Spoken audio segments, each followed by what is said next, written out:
Сәлеметсіздер ме? Бүгін бізде математика 4-ші сынып 82-ші сабақ. Түсімділік. Бірінші есепте жауаптарын кему ретімен орналастырып сөзді оқы, оған түсінік бер. Бізде есептер және сөз берілген, әріптер берілген. Біз есепте мәнін кему ретімен жазуымыз керек.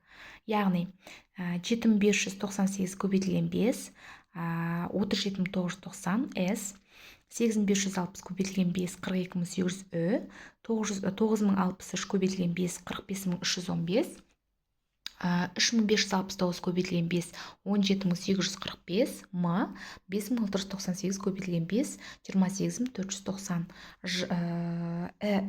ға тең екен. Енді осы жаңағы есептерді кему ретімен жазамыз. Кему ретімен жазу үшін ең үлкен саннан жазуымыз керек. Бізде ең үлкен сан 45315 т, 42800 ү, 37990 с, 28490 17845 м. Түсім деген сөз шығады екен. Екінші есеп.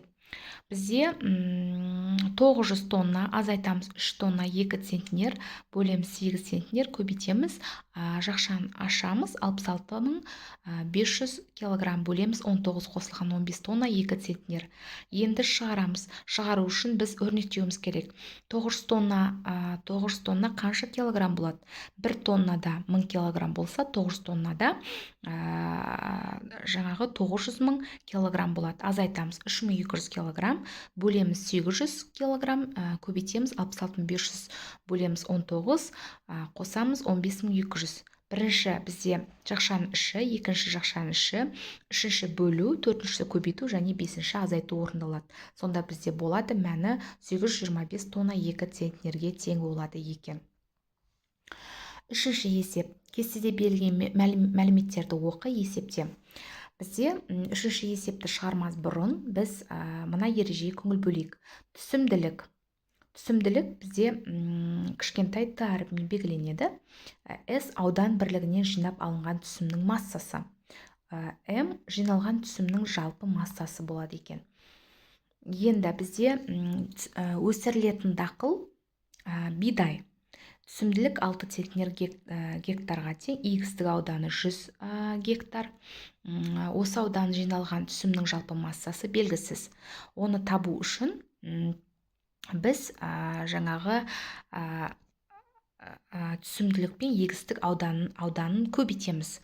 Барлығы сонда жиналған бидайдың жалпы массасы 600 центнерге тең болады екен. Екіншісі мақта 15 центнер гектар. Егістік ауданы белгісіз. Осы ауданнан жиналған түсімнің жалпы массасы 1500 центнер.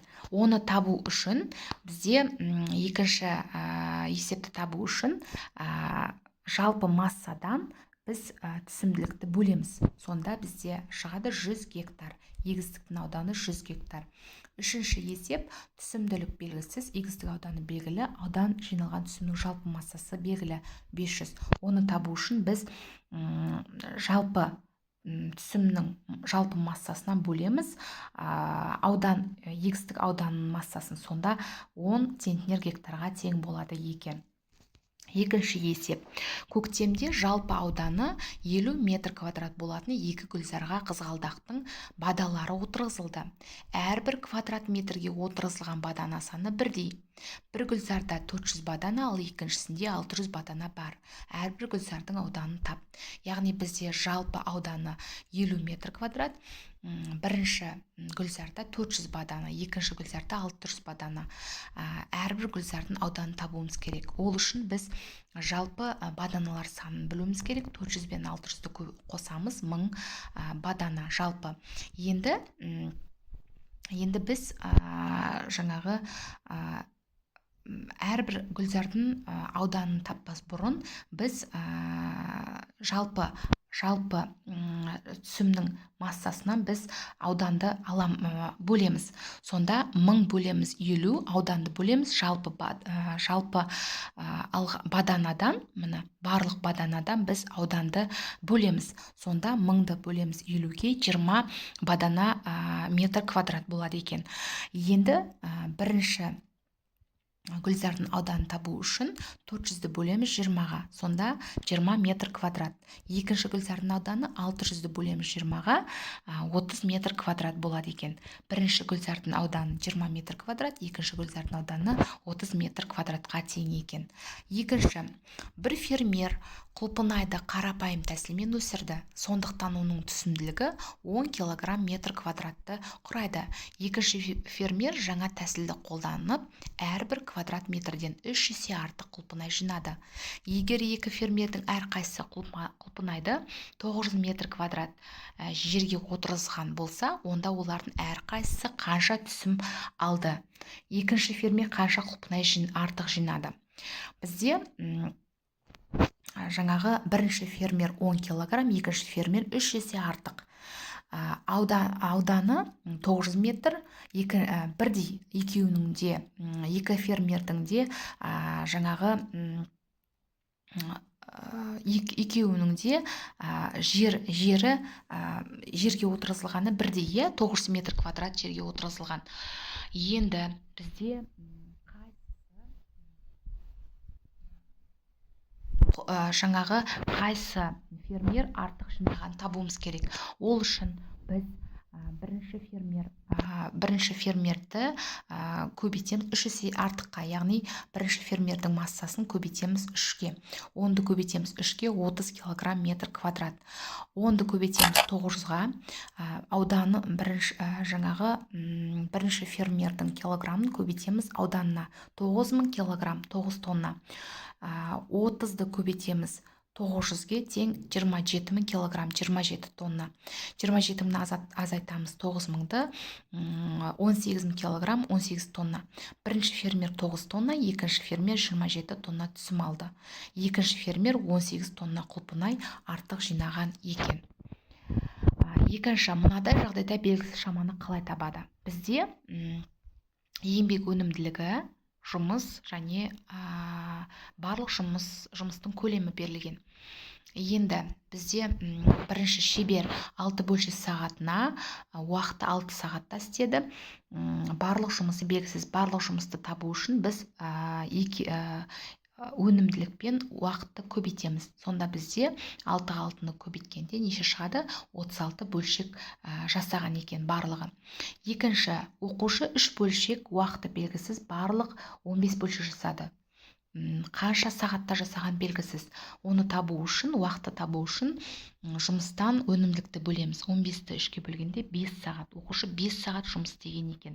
Станок өнімділігі белгісіз, жұмыс уақыты 2 сағат, 180 бөлшек. Өнімділігі қандай екен білу үшін біз өнімділікті табу үшін барлық жұмыс уақытынан өнім көлемінен бөлеміз уақытты. 180-ді 2-ке бөлеміз, 90 бөлшек сағатына жасаған өнімділігі екен станоктың жұмысы. 6-шы есеп, түсімділік өлшем бірліктерін қалай өрнектеуге болатынын ойлан және түсіндір. Сен бір арды сотық деп атайтынын білесің бе? Бір сотық 100 метр квадрат. Яғни 50 тонна гектар тең центнер гектарға өрнектеуіміз керек. Яғни 50-ді көбейтеміз 10 центнер гектарға, 500 центнер гектар. 500 центнер гектарды 500-ді көбейтеміз 100-ге, бөлеміз 10.000 метр квадрат. Сонда 50.000-ді бөлеміз 10.000-ға, 5 килограмм метр квадратқа тең. 5 килограмм метр квадратымыз тең 5 көбейту 100 тең 500 килограмм сотыққа тең болады екен. 7-ші есеп, есепте және тексер, достарымен бірге жарыс ұйымдастырып, мысалдарды кім шапшаң және дұрыс есептейтін анықта. Көбейту, азайту, бөлу, көбейту, қосуға берілген есептер. Енді осы есептерді баған түрінде шығарып, оны тексеруіміз керек. Бізде бірінші берілген 45689 қосылған 392816. Яғни біз баған түрінде қосқан кезде ең үлкен сан бірінші қосылған кезде орындарын ауыстырсақ болады. Оңай болу үшін бізде 438.505 шығады. Оны тексеру үшін 438.505-тен 392.816-ны азайтамыз. Сонда 45.689 шығады екен. Дәл осы түрде қалған есептерді де баған түрінде шығарып тексереміз. 8-ші есеп. Тапсырманы мұқият оқы, түсімділікті салыстыру үшін алдымен не істеу керек? Қияр ашық жерде және жылыжайда өсіріледі. Ашық жерде өсірілген қиярдың түсімділігі 140 тонна гектар, ал жылыжайда 30 килограмм метр квадрат. Ал ашық жерде және жылыжайда өсірілген қиярдың түсімділігін салыстырып. 140 тонна гектарымыз 140-ты мыңға көбейтеміз, бөлеміз 10.000 метр квадрат. Ол болады бізде 140 мың бөлеміз 10 мыңды, 0-дер қысқарады, 14 килограмм метр квадрат. 14 килограмм метр квадратымыз кіші 30 килограмм метр квадраттан. Жылыжайда өсірген қияр көп екен. 9-ші есеп. 2 жер учаскесіне қызғалдақтың баданалары отырғызылды. Бірінші жер учаскесі екіншісінен 30 метр квадрат артық. Сондықтан оған 10.160 бадана, ал екіншісіне 6.350 бадана отырғызылды. Егер әрбір квадрат метрге отырғызылған бадана саны бірдей болса, онда әр жер учаскесінің ауданы қанша? Бізде баданалар бірінші учаскеде 10.160, екінші 6.350, бірақ